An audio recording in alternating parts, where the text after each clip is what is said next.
Hola, mi nombre es Jimena, bienvenidos a mi canal. El día de hoy tenemos un nuevo fondo. No sé si va a salir antes o después de este video, un vlog en el que me estoy mudando, pero bueno, me mudé y ya este va a ser el nuevo fondo de los videos y está padre, estoy emocionada. Y también estoy emocionada por el video de hoy. Es parte como de esta medio serie o sección que tengo en el canal, en el que intento, acompañada de mi amiga Cecilia, desmenuzar algunos conceptos o palabras gigantes que escuchamos por ahí que son en realidad muy complejas, pero que vale la pena revisar y entender juntas. Pero bueno, hoy vamos a hablar de interculturalidad, como seguro ya vieron en el título del video. Y pues creo que esta es una palabra que ha estado como por ahí rondando últimamente. Pero para entender qué es interculturalidad, primero tenemos que hablar de la cultura, de qué es cultura.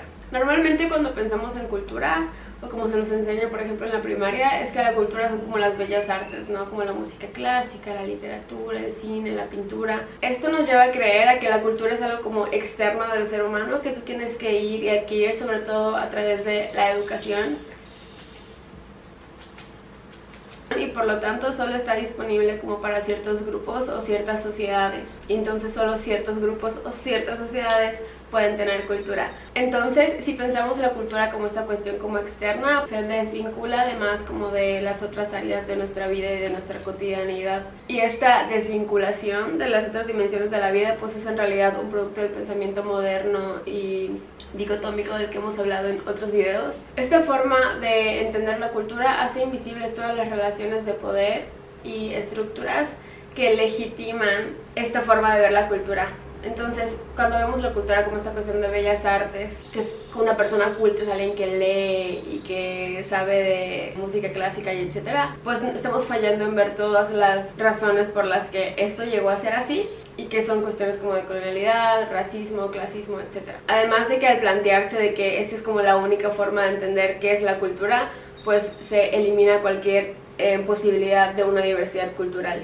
Es súper importante entender que cada cultura tiene un contexto histórico, político, social e incluso como ambiental, y que ese contexto le da razón de existir y por lo tanto hay diversidad, por lo tanto las culturas son diferentes. Y que entonces no puede haber una única forma de asumir o entender qué es cultura. ¡Zapote, deja de rascarte!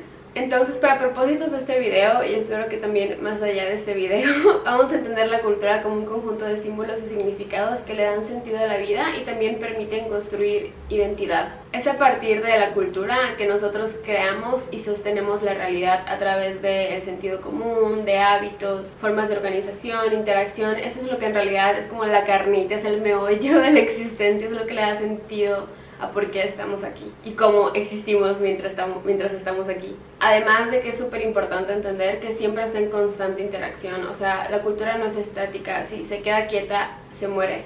Todo el tiempo está cambiando, es inacabada, o sea, nunca va a haber como una definición de una cultura que sea así como ya, aquí es, ¿no? Porque además de que puede cambiar de momento a momento en el sentido como tal vez temporal, también de persona a persona, o sea, cada quien le mete como de lo suyo. Para tener como un ejemplo súper coloquial, es como las recetas, ¿no? Por ejemplo, acá en Yucatán que se come el queso relleno, cada familia va a tener una versión de tener queso relleno, aunque todos sepamos queso relleno, o sea, cómo hacerlo, cada quien va a tener su propia, pues como versión o su propia receta. También es muy importante mencionar que aunque sí la cultura necesita de memoria y de que se pase como este conjunto de significados y símbolos en generación y que se socialice como ese paquete de sentido, su fin último no es crear tradición. Existen varias corrientes de pensamiento que intentan entender la diversidad cultural y proponer tal vez hasta como herramientas o enfoques para navegar a través de ella, y una de estas claro que es la interculturalidad, pero también está el multiculturalismo, y creemos que para entender la interculturalidad también tenemos que hablar de multiculturalismo porque es este otro gran enfoque que además ha sido muy adoptado por los estados-nación occidentales. El multiculturalismo, así en breve, es el reconocimiento de los derechos culturales de diversos grupos ante un estado-nación. Este término, este enfoque o concepto de multiculturalismo surge en Occidente, específicamente en Canadá, alrededor de los años 60, muy motivado por los movimientos sociales y como el boom de la política de identidad. El gobierno canadiense utilizó el término multicultural para referirse a una nueva política que iba a adoptar, en el que iba como contemplar o aceptar que tenía estos grandes tres grupos en su nación, que eran los anglófonos, los francófonos y los nativos del territorio. El gobierno canadiense reconoció a la población anglófona como la mayoritaria o la mayoría, y a los otros dos como las minorías. Un poco después, como hubieron varias olas de inmigración en Canadá, pues se reconoció a los inmigrantes como esta otra minoría dentro del Estado-nación. Entonces, cuando hablamos de multiculturalismo, lo que existen son como un grupo hegemónico, en el caso de Canadá sería el anglófono, y luego minorías que existen dentro del territorio y que pues tienen que ser asimiladas o incluidas o cualquier concepto que se utilice, pero que tengan que como unirse al Estado-nación para poder existir también dentro de él y tener derechos y todo esto. El multiculturalismo está basado en un paradigma liberal. Esto quiere decir que pues reivindica los valores de individualismo, de igualdad y de tolerancia como solución para la diversidad cultural, y yo creo que acá tenemos que fijarnos mucho justo en las palabras pues que el mismo paradigma liberal utiliza, ¿no? Que es, por ejemplo, la tolerancia, o sea que tienes que como tolerar a este otro que no es igual a ti pero que está viniendo a vivir contigo de cierta forma, y también que la diversidad cultural es algo a solucionar, cuando en realidad tal vez no tenga que ser así, porque pues la diversidad cultural es como... La diversidad en general es parte de, pues, de este planeta, ¿no? Y la diversidad cultural, más que solucionarla, habría que respetarla. O sea, tal vez sería algo que es más bien a gestionar y no tanto solucionar. Dentro de este paradigma tampoco se hace visible la desigualdad social y las estructuras que legitiman el privilegio de ciertos grupos. Entonces siempre va a tratar como a los demás grupos, así como minorías, y va a haber siempre un grupo como importante o hegemónico en realidad, que representa la identidad nacional y al que los otros grupos deberían intentar acercársele o parecérsele un poco. Por lo tanto, busca que los grupos culturalmente distintos pues intenten integrarse o asimilarse a la cultura dominante y así poder pertenecer a esta nación unificada de cierta forma. Y pues obviamente se asume que esta cultura hegemónica pues es el único modo de vida correcto o el modo de vida ideal que debe prevalecer a lo largo del territorio. También desde este paradigma se entiende la cultura como algo estático y cerrado, pero pues es muy importante entender que la diversidad cultural no solo está como compuesta por estos diferentes grupos culturales, sino también los grupos sociales forman parte de esta diversidad. O sea que la diversidad cultural no puede reducirse a una identidad migrante o una identidad de persona nativa, porque es literal reducir, y además a veces es incluso pensar que nosotros como la cultura hegemónica no somos parte de esa diversidad. Y ahora que ya entendimos más o menos y hablamos de qué es el multiculturalismo, vamos a hablar ahora al fin de la interculturalidad. Y para esto les voy a leer una definición que siento que está súper completa y no me gustaría saltarme ningún pedacito. Entonces ahí va. Se refiere a la dinámica de relaciones e intercambios culturales de múltiples formas que se establecen en el contexto de diversidad cultural y promueve prácticas sociales que van más allá de la equidad y convivencia pacífica, pues reconoce las asimetrías sociales, políticas, económicas y de poder que hay entre los diferentes grupos y busca desmontarlas para construir una nueva sociedad. Además, no pretende establecer jerarquías y reconoce que ninguna cultura es mejor que otra. La interculturalidad pues entiende que existe en un contexto de diversidad cultural, pero no solo entiende eso, sino que lo problematiza, lo critica, lo analiza para entender justo las estructuras de poder que crean la diferencia, la desigualdad, la discriminación, para poder, ya que las puedas como entender, poder desarmarlas y desmontarlas, y tiene como un propósito de crear pues obviamente una sociedad en la que ya no existan esas desigualdades, que sí existe diversidad, pero sin la desigualdad, sin la discriminación. Y así como el multiculturalismo está respaldado por el paradigma liberal, también la interculturalidad tiene un paradigma que lo respalda. La interculturalidad surge en los años 80 y 90 en Latinoamérica y en realidad empieza como desde el sector educativo, como una política de Estado para la educación bilingüe intercultural, y que esta fue pues una lucha hecha por los pueblos originarios para poder recibir educación pues en su lengua. Posteriormente, este concepto o esta idea de interculturalidad trasciende lo educativo y pues se mete en otros espacios y en otros ambientes para pensar pues justo en otra sociedad posible, en otro ordenamiento social de cierta forma. Y en ese sentido, o sea, se pone énfasis todo el tiempo, y yo también lo pongo aquí, que al hablar de diversidad cultural siempre vamos a estar hablando de relaciones de poder. O sea que no basta nada más reconocer y tolerar la diversidad, sino que es necesario entender también cómo surgió esa diferencia, esa diferenciación entre los grupos, cómo se construyó y hasta cierto punto por qué se convirtió en desigualdad. Entonces el paradigma que respalda la interculturalidad es el pensamiento indígena, que propone la interculturalidad como este modo de vida en oposición a el modo de vida liberal capitalista. También va de la mano de la teoría decolonial, que busca desmontar como estas jerarquías y estructuras coloniales y racistas que vienen del pensamiento eurocentrado y moderno, para poder justo buscar y crear una sociedad más justa y equitativa. Entonces la forma de entender la cultura es que es algo vivo, dinámico, que está en constante cambio y que necesita justo del contacto y del intercambio para mantenerse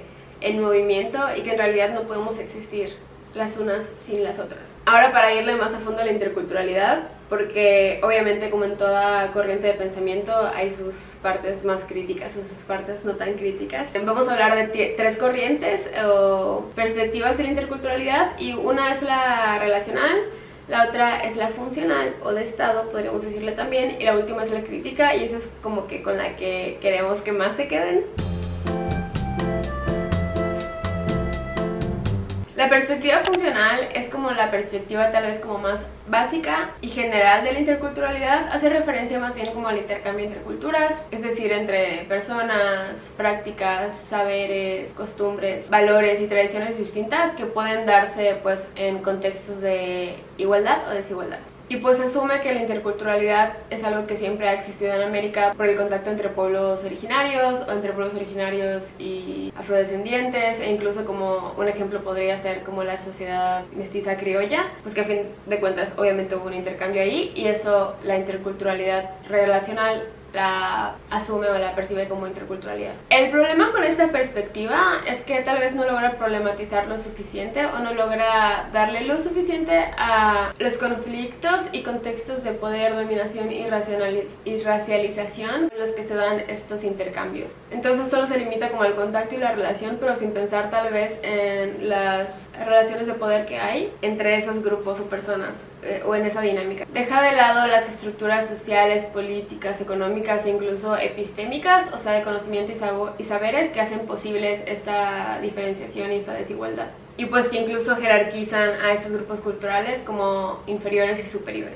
La perspectiva funcional es funcional porque, o sea, le funciona al Estado nacional. Se enfoca en que el Estado pueda reconocer la diversidad cultural, pero en realidad lo hace como desde su perspectiva como de minorías, ¿no? Sus metas están dirigidas como hacia la inclusión del Estado nacional y a la asimilación de estos grupos diferentes a la estructura pues ya establecida, o sea que no cuestiona justo la estructura que existe. Y pues en realidad es muy similar, si no es que lo mismo, al multiculturalismo, solo que el Estado en este caso, sobre todo pues por pertenecer a Latinoamérica de cierta forma, en el caso de México, pues le pone la etiqueta de intercultural. Desde esta perspectiva se busca más bien como generar diálogo, convivencia y tolerancia que le funcione justo al sistema ya existente. Y por ejemplo podemos pensar en las consultas que se han hecho para el Tren Maya. Eso sería como una política de interculturalidad funcional según el Estado, y pues tampoco se cuestiona como las asimetrías o las razones de por qué hay esa diferencia. O sea, no se cuestiona como las reglas del juego, el juego nacional en el que vivimos, maldita sea. Entonces básicamente la interculturalidad pues se vacía de su real significado y se vuelve funcional pues al sistema neoliberal, capitalista, moderno, colonial en el que vivimos, e incluso pues ayuda a sostenerlo y a que este se vaya adaptando a los nuevos tiempos de cierta forma. Entonces la diversidad es vista como algo importante a reconocer, pero justo la producción y la administración de esa debe ser controlada y supervisada por el Estado. Si me ven así como medio agachada es porque estoy acariciando a Zapote que anda pidiendo cariños acá. Pero bueno, ahora sí vamos a hablar de la interculturalidad crítica, que es la verdad la perspectiva más chida. Y en el caso de la interculturalidad crítica, el problema no es la diversidad cultural en sí, sino las estructuras de poder que atraviesan esa diversidad cultural. Entonces, el problema es la estructura de poder colonial y racial que ha construido un modelo de sujeto universal que podría ser este hombre blanco, heterosexual, con propiedades, educado, etc. Y que discrimina o hace diferencia a todo lo que no es eso. Es decir, que la interculturalidad crítica reconoce que la diferencia se ha construido dentro de una matriz colonial y racista que pone a el hombre blanco o incluso a las personas blanqueadas como en la cima, como superiores, y a todo lo demás como inferior. Y también desde esta perspectiva la interculturalidad se entiende como un proceso que está en construcción y que se hace desde la gente y no como un modelo que es impuesto desde afuera o incluso por el Estado. Demanda la transformación de estructuras, instituciones y relaciones sociales y la construcción de formas de ver, pensar, ser, conocer, aprender y sentir distintas.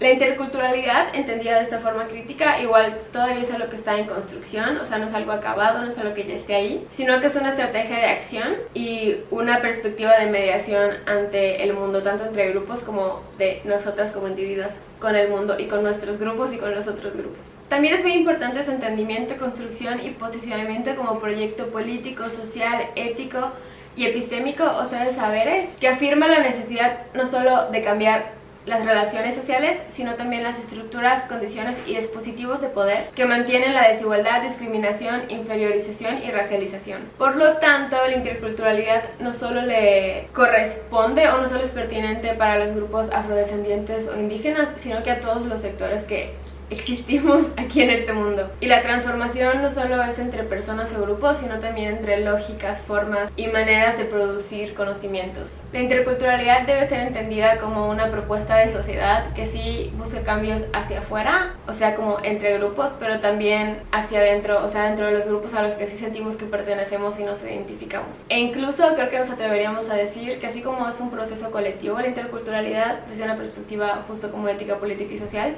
y epistémica, también lo es individual, o sea, la transformación y la deconstrucción pues también es hacia adentro en el sentido como interno de nosotros y nuestros procesos personales. Y pues ahí se queda el video de hoy. Esta es la interculturalidad crítica a la que Ceci y yo y muchas otras personas nos suscribimos y pensamos que es súper importante, la verdad, reivindicarla y adoptarla y abrazarla, pues para enfrentar las problemáticas que existen en el mundo. Y también para entender que un cambio es posible, pero también es la verdad bastante urgente y pues que podemos poner ya manos a la obra. Esperamos que les haya gustado el video, esperemos que igual pues puedan compartirlo con la familia, amigos, etcétera. Y también ya saben, como siempre, que me ayuda un montón que le den manita arriba al video, que le den me gusta. Y también nos encantaría escuchar sus comentarios y qué les pareció el video y cuáles son sus experiencias y perspectivas de esta postura y posicionamiento político que es la interculturalidad crítica. Y pues ya espero que estén muy bien y les mando un abrazo muy fuerte. Zapotillo, les queremos mucho y les mandamos muchos besitos. Adiós.